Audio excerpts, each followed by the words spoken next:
እኔ ይኸውልህ እንግዲህ ስለ ራሴ ዛሬ ልናገር። 6 ልጆች አሉኝ ማሻአላ። የ6 ልጆች እናት ነኝ። የመጀመሪያ ልጄ የ23 ዓመት ልጅ ናት። ሁለተኛ ዓመት ካናዳ ውስጥ ሜዲካል የምትማር ናት። ሁለተኛ ልጄ ካሊፋ ዩኒቨርሲቲ ባዮ ኢንጂነሪንግ ተማሪ ናት። ሶስተኛ ልጄ ወንድ ነው።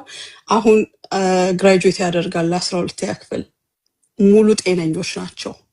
በጣም ስማርቶች ናቸው ማሻአላ ልለው ከምችለው በላይ።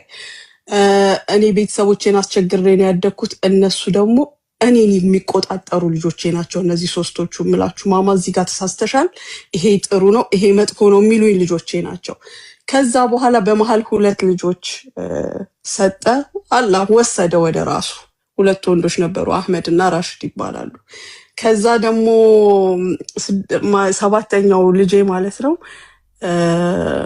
ሴት ናት። እሷ ኦቲስቲክ ናት፣ ኦቲዝም ነች። የመጀመሪያውን 2 ዓመት ኖርማል ነበረች። ከዛ በኋላ ነው ይሄን ነገር እንዳላት ያወቅ ነው። መናገርም አትችልም ነበር። ያው የኦቲዝም እንትኖችን ሳይኖችን ታውቃላችሁ። በቃ በጣም በጣም ከባድ የመጀመሪያ ስለነበር በጣም ነበር የደነገጥኩት።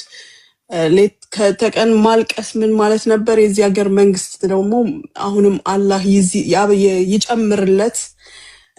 እንጃ እንዴት እንደሆነ ማመራረቁ ለነሱ ይጠፋኛል። በጣም ትብብር አድርገውልን ኦቲዝም ሴንተር ገባች። እነሱ በሚያደርጉት ትሪትመንት ዛሬ ልጄ የ4ኛ ክፍል ተማሪ ናት። በስነ ስርዓቱ ቢሆን የ6ኛ ክፍል ተማሪ መሆን ነበረባት። 2 ዓመት ብትቀንስም ዛሬ ልጄ ትናገራለች። ዝም በይ ብለን ነው የምናስቆማት። ማትናገረዋ አይኗ የሚንከራተተዋ ልጄ ዛሬ ታወራለች፣ ራሷን ማኔጅ ታደርጋለች። ኦልሞስት ጤነኛ ከሚባሉት ሆና ጤነኛ ትምህርት ቤት እየተማረች ነው። ከሷ የሚቀጥለው ወንዱ ልጄ ደግሞ ምንድነው የሚባለው ADHD ነው ያለው። በጣም ከልክ በላይ ይፈጥናል። ከእድሜው በላይ ነው አስተሳሰቡ። ይሄ ከህመም የሚቆጠረው ባደጉት ሀገሮች አንጻር ነው እንጂ እኛ ሀገር ቢሆን ጎበዝ ልጅ ነበር የሚባለው። ቢሆንም ለራሳቸው ልዩ ሴንተር አላቸው። እዛ ትሪት ተደርጎ እሱም ወደ ጤነኞች ትምህርት ቤት ተላልፎ አሁን የ3ኛ ክፍል ተማሪ ነው። እንግሊዘኛ ብቻ ተናጋሪ ነው። አረብኛ ሲያወራ ባንጋሊ ነው የሚመስላችሁ፣ ይንተባተባል። በጣም ጂኒየስ ነው። በጣም ነው የሚገርማችሁ። የመጨረሻው ልጄ ብቻ ስቲል በሴንተር ውስጥ ይገኛል ትሪት እየተደረገ። አሁን ቃላቶችን ማውጣት ጀምሯል፣ ይናገራል። ትንሽ ያልኩትን ይደግምልኛል። ቢሆንም ይናፍቃል። እናት እማ መባልን ትናፍቃለች። የሆነ ነገር ፈልጎ ልጄ ሲያለቅስ ማየት ሳልረዳለት መቅረቴ ያመኛል።